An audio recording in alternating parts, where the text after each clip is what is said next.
Hello everybody, this is section 3 of chapter 6, biomes. Section 3 is about grasslands, deserts, and tundra biomes. By the end of this lesson, you should be able to describe the difference between tropical and temperate grasslands, describe the climate of the chaparral biome, describe two desert animals and the adaptations that help them to survive, describe one threat to the tundra biome. Grassland, desert, and tundra biomes. In climates that have less rainfall, forest biomes are replaced by savanna, grassland, and chaparral biomes. So they don't have enough rainfall to support trees, which are big plants that need a lot of rain, but you're going to find other types of vegetation. Remember that biomes are determined by the vegetation that's there. As even less rainfall falls in these biomes, they change from savanna and grasslands or seasonal forests to grasslands to shrublands and then down to deserts and tundras.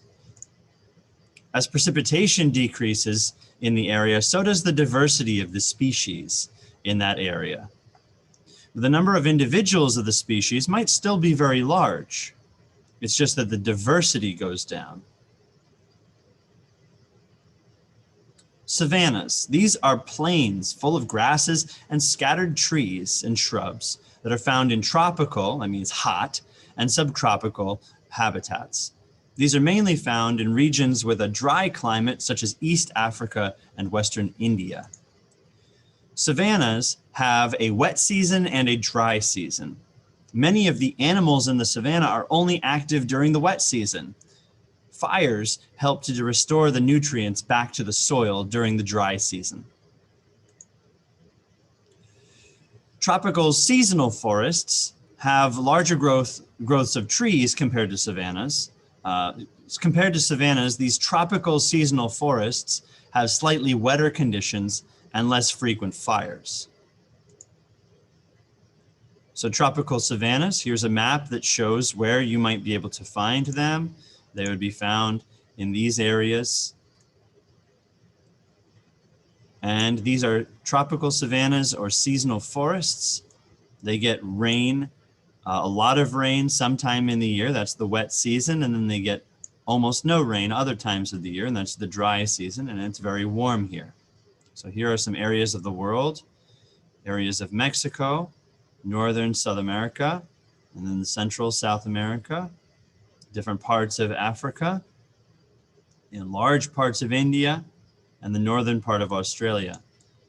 The temperature stays pretty warm all the time. The S is the average temperature, so there might be hot days and cold days, but this is the average temperature. And the rainfall, there's a lot of rain in the spring here. The summer, there's almost no rain, and in the winter, there's rain again. Let's talk about the plants of the savanna. Because most of the rain falls during the wet season, plants must be able to survive for prolonged periods without water. Some plants have large horizontal root systems. That means root systems that spread out sideways to help them survive in the dry season. These roots also enable the plant to grow quickly after a fire. The grasses also have coarse vertical leaves that expose less surface area in order to help conserve water. While some trees shed their leaves, almost all have thorns to protect them from herbivores. Grazing herbivores like elephants have adopted migratory ways of life. They must move around in order to get enough food because in the dry season, they have to get away from the dry area and follow the rain to a new area of grass, fresh watering holes. The predators then will follow these herbivores and stalk them for food. Many savanna animals give birth only during the rainy season when food is abundant and their young would be more likely to survive. There are some species of herbivore To reduce competition for food, they eat different kinds of vegetation at different heights than other species do. For example, giraffes grow very, very tall so that they don't have to compete with elephants for food. They can reach leaves that are higher up on trees than elephants.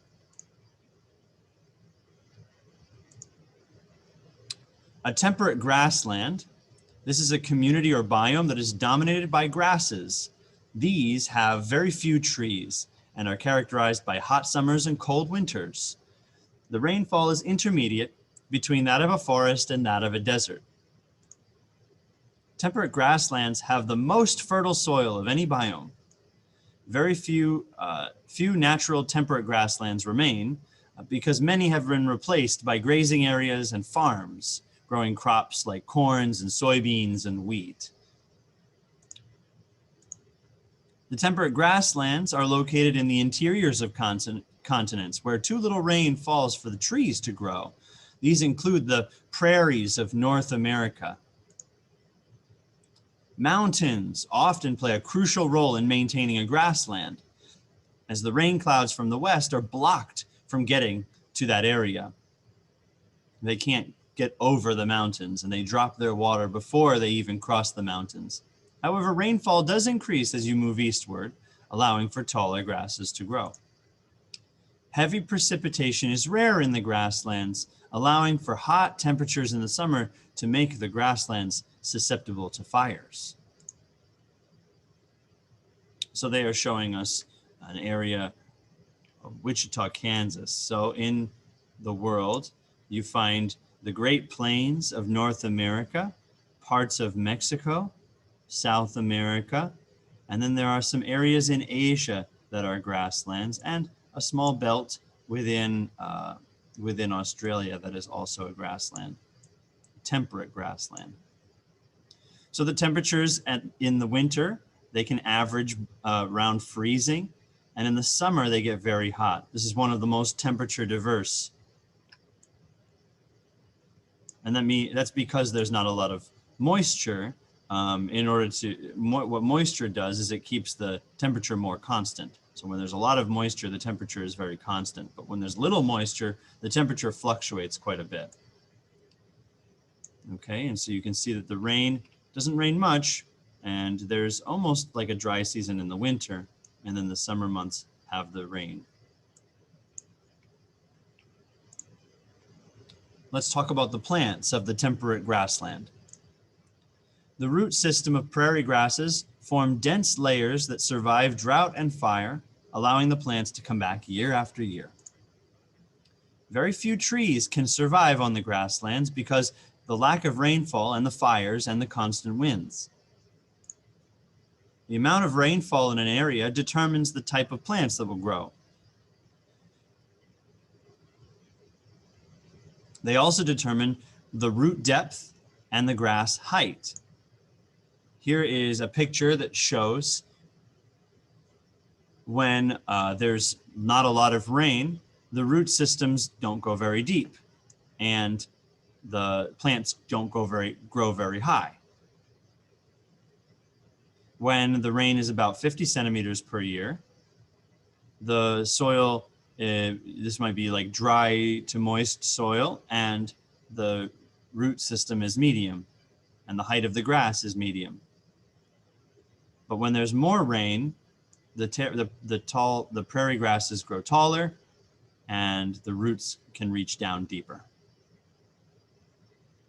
And the soil here is always moist. Let's talk about the animals of the temperate grasslands. Some grazing animals, like bison and pronghorn antelope, have large flat teeth for chewing the coarse prairie grasses. Other grassland animals, such as prairie dogs, owls, and badgers, live protected in underground burrows that protect them from predators on the open grasslands. Threats to the temperate grasslands. Farming and overgrazing have changed the grasslands. Grain crops cannot hold the soil in place as well as the native grasses can because roots of crops are shallow. So soil erosion eventually does occur. Now, erosion can also is also caused as grasses are constantly eaten and trampled. So grazing animals. You have ranchers and you have farmers. So the farmers plant grains, and the ranchers graze their animals.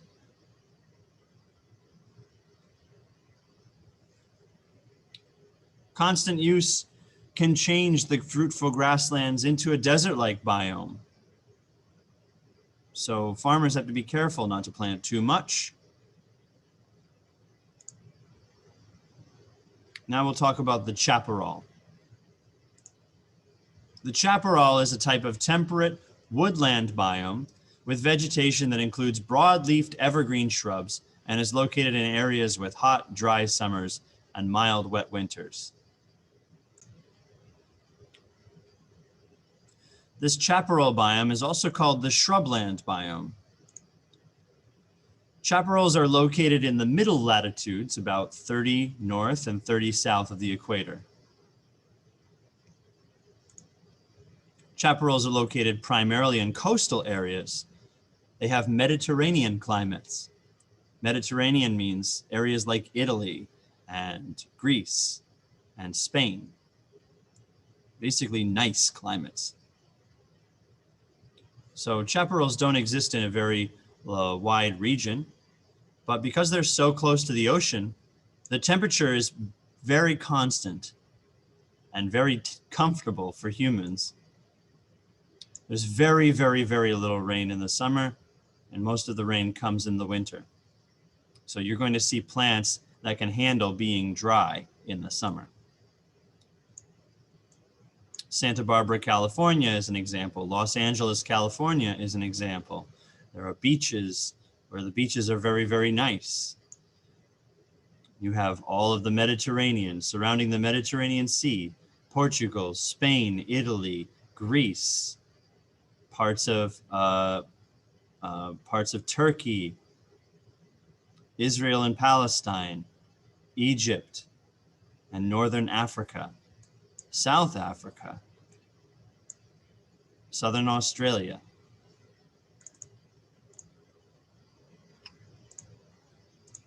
The plants of the chaparral. Most chaparral plants are low-lying evergreen shrubs and small trees that tend to grow in dense patches, which include chamise, manzanita, scrub oak, and herbs like sage and bay.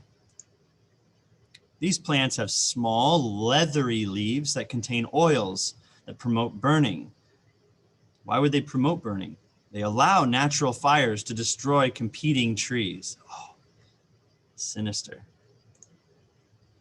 Chaparral plants are well adapted to fire and can resprout from even small bits of surviving plant tissue. The animals of the chaparral.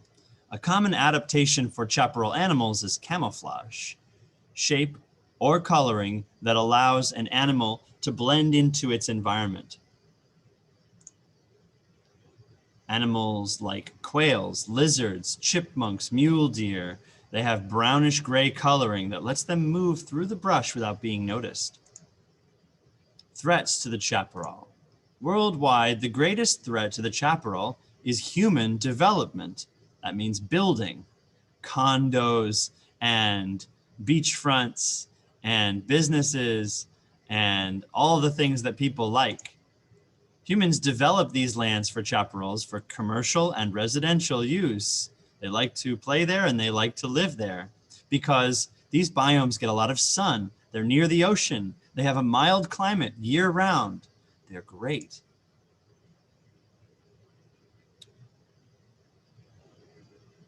So let's talk about deserts. Deserts are regions that have little to no vegetation at all. They have long periods without rain and they have extreme temperatures. Although there are hot deserts and cold deserts, one characteristic that they both share is the fact that they are the driest places on Earth. Deserts are often located near large mountain ranges because mountains can block the passage of moisture-filled clouds, limiting precipitation. Here is a diagram showing the temperature and rainfall in the desert. So the temperature fluctuates more than in the chaparral because it's not near the ocean so much. And the rainfall is very, very little rainfall at all. Here are the regions of the world that have deserts in them. There are hot deserts and there are cold deserts.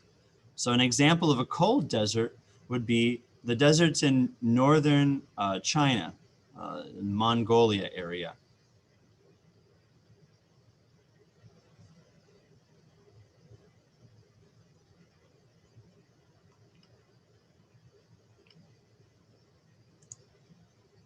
The plants of the desert.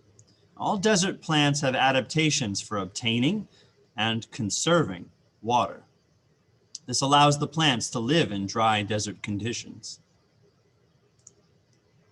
Plants called succulents, such as cactuses, have thick, fleshy stems and leaves that conserve water. Their leaves also have waxy coatings to prevent water loss, while sharp spines on the plant help to keep animals away. Many plant roots spread out just under the surface to absorb as much rain as possible. Some plants are adapted to survive for long periods of time without water. When conditions are too dry, these plants will die and drop their seeds. The seeds will stay dormant until the next rainfall. Then, when the rain does fall, the new plants will quickly germinate, grow, and bloom, reproduce. When they bloom, they're reproducing before the soil will become dry again. These plants can survive their water content dropping to as low as 30% of their mass. By contrast, a human's water content is about 70% of its mass. Animals of the desert. The animals of the desert have adapted many different ways to prevent water loss. Reptiles in the desert have thick, scaly skin to prevent water loss. Amphibians survive by estivating. Estivating means digging, burying themselves in the ground, and sleeping through the dry season. And they only come out when it rains. Insects are covered with body armor that helps them to retain water. In addition, most desert animals are nocturnal, meaning they only come out during the night or the dusk when it's cooler. That way there won't be so much evaporation off of their bodies. Now let's talk about the tundra biome. The tundra is a treeless plain that is located in the Arctic and Antarctic, and it is characterized by very low winter temperatures, very cold, and only short, cool summers. They have vegetation that consists of grasses, lichens, and perennial herbs. Perennial means coming up every year. Summers are short in the tundra, so only the top few centimeters of soil actually become not frozen. So only the top few centimeters of soil thaw. Permafrost is the permanently frozen layer of soil or subsoil that can be found in the tundra regions. So you go down a few inches in some places and you have permafrost, a permanently frozen layer of soil. So you can see that the temperatures fluctuate very, very wildly in the tundra. So the hottest temperatures are, cool summer or spring temperatures around here. But in the winter, it gets extremely cold, colder than any other place. They get almost no rain in the winter, again, because when it gets too cold, it doesn't even snow. It only snows when the temperature gets above a certain amount, close enough to freezing. But when it's really cold, it doesn't even snow. And then all of the precipitation, which is a lot, comes in the summer months. But this is one of the driest areas. I think this graph is actually wrong. I think that I think that the bars here shouldn't be as high. I think in the tundra, if we were to look this up, we would find that the rainfall is not this high, is not this much. This is like a lot of rainfall. This is more than a grassland, and I think the tundra has less rainfall than that. So I think this is wrong. But you find the tundra in the Arctic region. They say the Antarctic region as well, but you find here northern Alaska, southern Greenland, parts of upper Canada, and Russia, Siberia.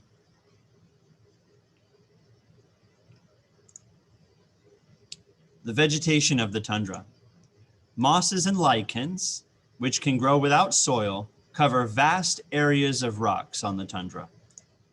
The soil is thin because the lichens are the pioneer species that are breaking down the rocks. So there are lots of rocks in the tundra. The soil is thin. It's almost just rocks. So plants have wide, shallow roots to help anchor them against the icy winds that would pull them out. Most flowering plants are short, which keeps them out of the wind and helps them to absorb heat from the sunlit soil.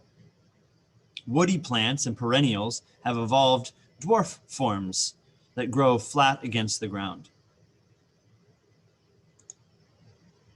The animals of the tundra. There are millions of migratory birds that fly to the tundra to breed in the summer when the food there is abundant. Caribou migrate throughout the tundra in search of food and water. Hunters, such as wolves, will prey on these migratory caribou and deer and moose. The rodents stay active all year round, but they burrow underground to avoid the cold. Other year-round residents, such as the Arctic foxes, lose their brown summer coat for white fur that camouflages them in the snow. The threats to the tundra. The tundra is one of the most fragile biomes on the planet. The food chain there is relatively simple because remember we said that when there's a lot of moisture and it's really hot, that's when you have a lot of diversity of species. But as you get colder with less rain, the diversity of species reduces. So the tundra is the most delicate of all the biomes. It has a relatively simple food chain, which is easily disrupted. Until recently, these areas were undisturbed by humans, but oil was located in parts of the tundra. And so oil exploration and extraction and transport have disrupted many tundra habitats. Pollution caused by spills of oil or leaks of oil or other toxic materials that are part of the exploration and mining of oil may also poison the food and water sources of organisms in the tundra. Thank you very much.